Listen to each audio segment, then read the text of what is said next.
Item Number SCP-2001 Object Class Matter. Special Containment Procedures. No means of containment or prevention of SCP-2001 is currently available to the Foundation. In lieu of this, several alternative procedures have been established.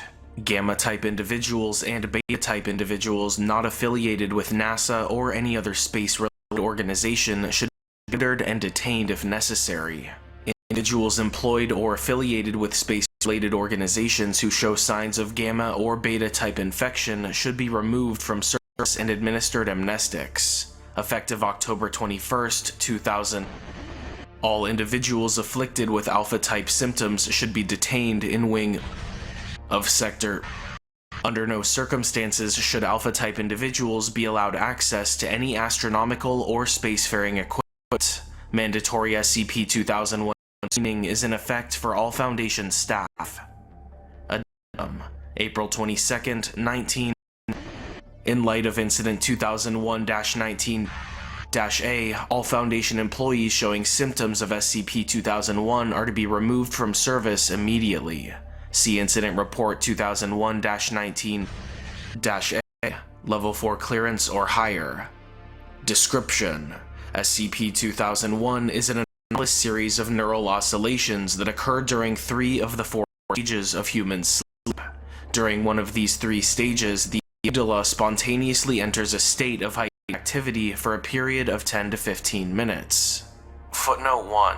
Awakening subject during this period appears to immediately switch the response of the individual to alpha type, regardless of the sleep stage in which SCP-2001 activity occurs. At the conclusion of SCP-2001's active state, the subject is conditioned to one of 3 responses, designated alpha, beta, and gamma, depending on the sleep stage in which SCP-2001 occurred. SCP-2001 appears to show no increased presence in individuals of any race, creed, or gender. No genetic abnormalities have been associated with SCP-2001. Graphic analysis of SCP-2001 suggests that its presence may not be intraneural, rather that it may originate from an outside source. Of particular note is the fact that SCP-2001, particularly the alpha strain, has recently begun affecting a proportionally large population of astronomers, astronauts, and individuals who otherwise deal with space. Footnote 2. Individuals who already possess a critical attitude towards space exploration generally exhibit no anomalous effects from SCP-2001 activity. There appear to be 3 types of responses to SCP-2001 infection. Footnote 3. SCP-2001 has not been documented to occur in the first stage of NREM sleep.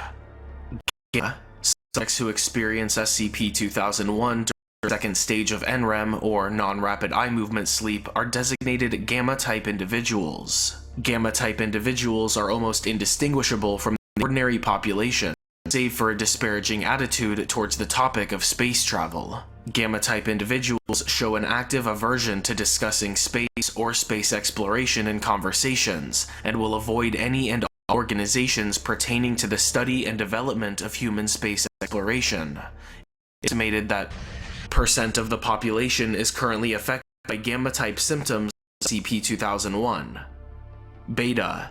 Subjects who experience SCP-2001 during the 3rd stage of NREM sleep are designated Beta-type individuals. Beta-type individuals are characterized by a distinct opposition to space exploration.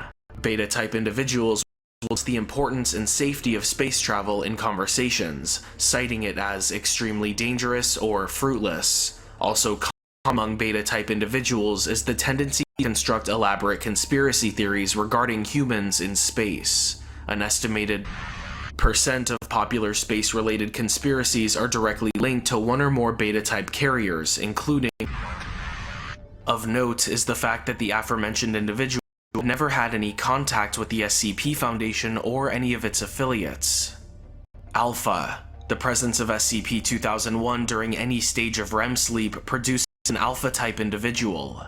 Alpha-type individuals actively attempt to stop or sabotage all forms of space travel. Individuals displaying symptoms of alpha-type infection will to harm or otherwise interfere with individuals, centers, and activities that pertain to space research or travel. An Alpha-positive Foundation researcher was directly responsible for Incident 2001-19-A, for clearance or higher. Document SCP-2001-01.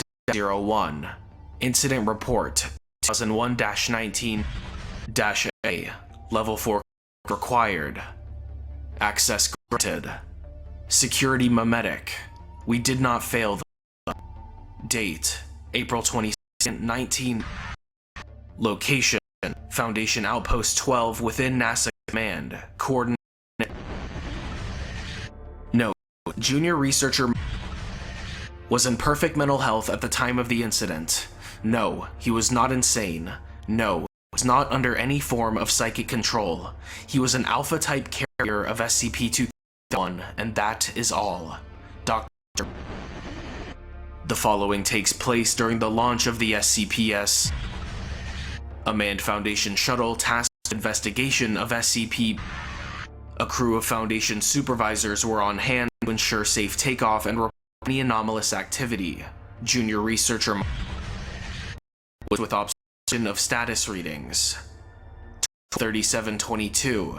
Head researcher report successful preparation for liftoff of SCPS. 12:30. Junior researcher reported to become extremely agitated. 12:38. SCPS achieves liftoff. 12:38:31. Junior researcher begins yelling unintelligibly to nearby staff. 38:44. Junior researcher produces unknown artifact resembling control, now classified as SCP. 12:38:48. Junior researcher begins to operate unknown artifact. SCPS reports several system failures. 12:39. Unknown artifact is confiscated by Dr. SCPS reports total loss of power. 39:13. Communications with SCPS cease. Exterior hull of SCPS begins to break down. The resulting explosion was explained to onlookers and the press as a GPS satellite that had suffered a fuel leak during launch. Non-Foundation witnesses were administered amnestics. Following the above events and posthumous diagnosis of junior researcher with SCP-2001, containment procedures were altered to provide stricter containment of SCP-2001-alpha carriers. Full documentation, including termination report, can be found at Document SCP-2001-9.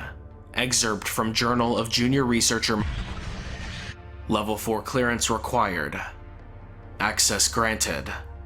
Security memetic. You can look up into the void. April 21st, 19. I wish to state first that my mind and body are perfectly sound. I am prepared to submit myself to any and all tests to prove that I am clean. I have the answer to SCP-2001. Just yesterday, during an interview with Alpha-infected D-Class, I was asked a question that stopped my mind for a minute. The woman I was interviewing asked me if I knew the Foundation was right. I said no, I wasn't sure. She asked me, what if we were right? I could only assume that by we, she meant 2001 carriers. I said for a while, and then she spoke. She told me of a dream a while ago. She said that something talked to her, told her about how dangerous outer space was. It showed her the beasts that roam the void between stars, about the fractal beings that absorb the very fabric of reality, about the that were keeping in that godforsaken door. And she was scared. She told me that at the end of the dream, as she woke up, it told her what it was. It's all of space. Space fears for us. We're living, breathing life forms, and space loves us and cherishes us. She asked me if I had any idea what the chances of intelligent life forming on another planet are. She told me a number that took a minute and a half to cite. By this point, I couldn't speak. I started thinking about the graphics of infection, about the symptoms, and suddenly, it all made sense. Some of the things she said stuck in my brain, and they all added up to the thing, that we are in grave danger if we go out there. We can't go out there. We can't go out there. We can't. There's a reason behind SCP-2001, and it's no near as terrifying as all of my colleagues think. Space wants to protect us. There are things out there that would wipe humanity clean off this plane of existence, and we are too precious to our mother, to our host, to the universe we live in for her to allow that to happen. What I am going to do tomorrow is not a result of infection. It is not a result of madness. It is not a result of anything other than purest knowledge. You see, I found out the truth, and it's more beautiful than I ever could have dreamed. Addendum, April 30th, Research into potential memetic qualities of SCP-2001 is currently ongoing. Transcript of email from head of SCP-2001, October 21st, 2000. Level 4 clearance required. Access granted. Security memetic. Heed not the fearful words. The research team and I have just made a unsettling discovery regarding SCP-2001. Suspicions peaked when we found First, the writing leading up to the day of the incident was entirely different in tone than the rest of his journal. He rants and raves about space for pages and pages. It's as if he spewed his brain onto the page. Second, it wasn't something he would ever do, end the lives of 5 Foundation astronauts the way he did. That's something we neglected to mention about SCP-2001's Alpha strain, that individuals seeking to interfere with manned space travel will not undertake actions outside their moral reasoning. This meant that the Alpha strain of SCP-2001 was safer than it seemed. Or so we thought. See, it proved beyond a shadow of a doubt that did have SCP-2001. All the symptoms he displayed were completely on target for the Alpha strain, with the exception of his final actions. So we researched it. More specifically, we researched the D-class that he talked with on the day before the crash. We sent subjects into her cell and asked her to talk to them. She said just the same thing to most people, with a couple of exceptions. When she talked to certain subjects, she would pepper her rants with a couple of distinct phrases, and what we discovered was that individuals who responded to these phrases began to behave in a similar manner to the day of the crash. By now, I'm sure you can deduce what we learned from these findings. It appears there is some sort of 4th strain that functions differently from any of the 3 we've encountered before. We call it Alpha Prime. It's a memetic variant propagated by individuals afflicted with the Alpha strain through the use of several trigger phrases. If a listener responds to those phrases, the symptoms of Alpha Prime develop. Though not much more potent than the regular Alpha strain in terms of the carrier's attitude towards space exploration, it does have the additional effect of overriding the code of its hosts. We don't know exactly to what lengths an Alpha Prime carrying subject would go to prevent from engaging in manned space travel. Perhaps therein lies the worrying element of this newfound strain. We know next to nothing about it. It is in the opinion of myself and many members of the research team that this information should be kept separate from the official SCP-2001 documentation, including the findings about the moral restrictions of the standard Alpha strain. We don't know how many individuals have succumbed to the words of their Alpha-afflicted colleagues, and we don't want a mass outbreak of paranoia and fear among Foundation personnel. If word spreads about a sociopathy-inducing memetic variant of 2001, we have no idea what could happen in our ranks. Quite frankly, we don't want to find out. Standard SCP-2001 checks are still in order for all sites. Tell the MTFs to keep rounding up the alphanes and sending them to me. After all, we've got counter memes to develop. We secure, we contain, and we protect. For Research Head.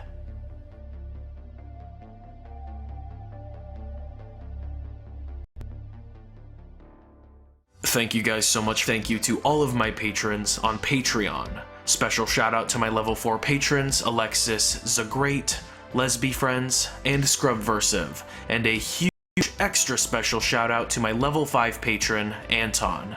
If you would like to see your name at the end of my videos, see my videos early, and get some other cool perks